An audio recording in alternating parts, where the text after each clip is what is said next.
لو سألت 10 أشخاص يعني إيه بيزنس ديفلوبمنت تسمع 10 إجابات مختلفة.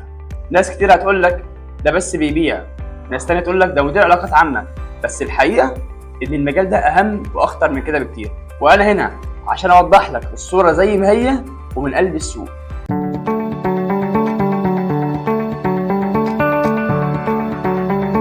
المشكلة إن كتير من الناس داخلة المجال مش فاهمين هم المفروض يعملوا إيه بالظبط، ولا حتى إزاي يبدأوا فيه، وإيه الفرق بينه وبين المبيعات والتسويق.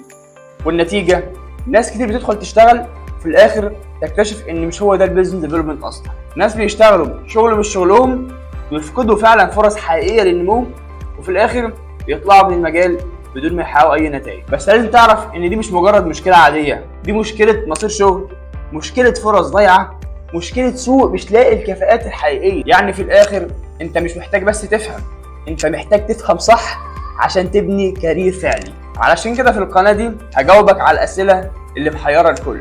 إزاي تشتغل في البيزنس ديفلوبمنت بأسلوب بسيط وعملي وبخبرة حقيقية من قلب السوق، مش مجرد كلام نظري. وهنفهم سوا البيزنس ديفلوبر بيعمل إيه بالظبط، إيه دوره الحقيقي بشكل يومي. وأنا أسامة عزب شغال بالفعل في البيزنس ديفلوبمنت في السوق المصري والسوق السعودي، ويوميا بقابل ناس حابه تدخل المجال، عشان كده عملت القناه دي. والفيديو ده مش نهايه الكلام، دي بس البدايه، ان الفتره الجايه ان شاء الله هنبدا مع بعض سلسله نعرف فيها ايه المهارات المطلوبه لاي بيزنس ديفلوبر، نعرف ايه اهم الادوات اللي انت فعلا محتاجها معاك بشكل يومي، نعرف ازاي نبدا في المجال ده حتى بدون اي خبره، نعرض مع بعض تجارب حقيقيه من شغل مطور الاعمال اليومي. لو دي مواضيع تهمك اعمل سبسكرايب وخليك متابع عشان تبني شغل حقيقي مش مجرد شغل خلاص.